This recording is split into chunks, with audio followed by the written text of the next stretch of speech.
জামাতে ইসলামী এদেশের গণমানুষের কল্যাণে রাজনীতি করে।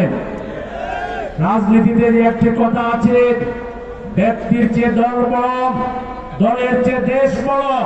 এই কথা অক্ষরে অক্ষরে জামাতের ক্ষেত্রে প্রযোজ্য হয়।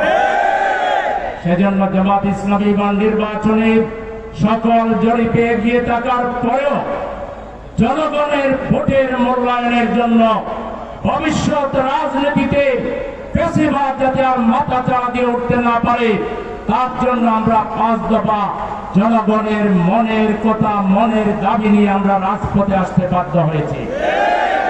আমাদের এই 54 বছরের অন্যতম বৃহৎ তাৎপর্যপূর্ণ অর্জন হচ্ছে জুলাই বিপ্লব।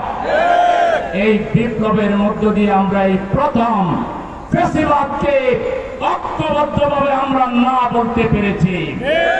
কিন্তু দুর্ভাগ্যজনকভাবে এই বিপ্লবের চেতনাকে ধরে রেখে ঐক্যবদ্ধভাবে বাংলাদেশকে এগিয়ে নিয়ে যাওয়ার জন্য রাজনৈতিক দলগুলোর যে ধরনের পজিটিভ রাজনীতি করার দরকার ছিল, আমরা অনেকের ক্ষেত্রে সেটা দেখছি না।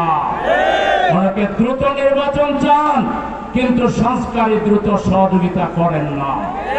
জনগণের দাবিকে তারা তোয়াক্কা করেন না। আমরা পরিষ্কার বলতে চাই, আমরা যেহেতু রাজনীতি করি, কোথায় কি নাড়াচাড়া হচ্ছে এর খবর আমাদের কাছেও আছে। আবারও যদি দেশ বিরোধী ষড়যন্ত্র করা হয়, জুলাই শহীদদের উত্তরসূরি তাদের পরিবারবর্গ, জুলাই যুদ্ধে 40,000 আহত আমাদের সেনানায়ক এবং জামাতে ইসলামী সহ বাংলাদেশের দেশপ্রেমিক তৌহিদি জনতা আবার এমন একটা চাকরি দিবে, ওই দালালরা বাংলার এই পারে আর থাকতে পারবে না।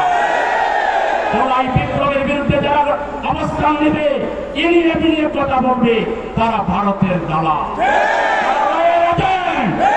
যারা 14 দলকে আওয়ামী লীগকে রক্ষা করার কথা এগিয়ে বিনিয়ে বলে, তারা ভারতের দালাল। এই দালালদের বিরুদ্ধে আমাদেরকে আরেকটা জুলাই বিপ্লব লাগলে আমরা করব। আপনারা কি রাজি আছেন?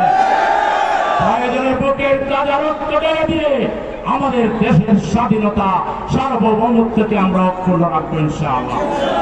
আরেকটা কথা বলে শেষ করছি, নির্বাচনের লেভেল প্লেইং ফিল্ড লাগবে। তার আগে জুলাই সনদকে সাংবিধানিক ভিত্তি দিয়ে গণভোট করতে হবে। সেই গণভোট 15ই নভেম্বরের ভিতরে শেষ করতে হবে। আগামী ফেব্রুয়ারিতে দেশে নির্বাচন হতে হবে। এই নির্বাচনের বিরুদ্ধে সরকারের অন্দরমহলে বাইরে রাজনৈতিক দলের দ্বারা যদি নির্বাচন ক্ষতিগ্রস্ত হয়, তাহলে এই যারা চক্রান্তের সাথে জড়িত বলে আমরা বুঝতে পারতেছি, বাংলাদেশে তাদের রাজনীতি শেষ হয়ে যাবে। তারা রাজনৈতিকভাবে এতিম হয়ে যাবে, দেউলিয়া হয়ে যাবে।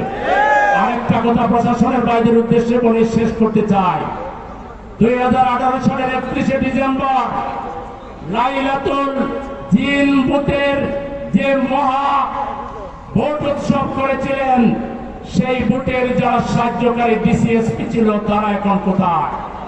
তাদেরকে পানিশমেন্ট দিয়ে সাসপেন্ড করা হয়েছে, তাদেরকে বিচারের মুখোমুখি করা হচ্ছে। একইভাবে নির্বাচন কমিশনাররা এখন লালগড়ে আছেন। অতএব ইমাম সাহেবরা, ডিসি সাহেবরা, এসপি সাহেবরা প্রশাসনের সাথে জড়িত, নির্বাচনের সাথে জড়িত। প্রশাসনের কোন কর্মকর্তা যদি কোন দলের দিকে আনুগত্য প্রদর্শন করেন, আপনাদের ভবিষ্যৎ ওই নির্বাচন কমিশনার আর ডিসিএসপিদের চাইতেও ভয়াবহ খারাপ আপনাদের দিন। সেজন্য সবাইকে সিধা হয়ে সোজা পথে, জন আকাঙ্ক্ষা বাস্তবায়নের পথে জনগণ সুষ্ঠুভাবে ভোট দিতে চায়। এই ভোটের পথে কোনো বাধা আমরা মানব না, কোনো বাধা তৈরি করতে আমরা দেব না। প্রয়োজনে বুকের তাজা রক্ত দিয়ে আমাদের প্রিয় দেশের সম্মান এবং মর্যাদা আমরা রক্ষা করব।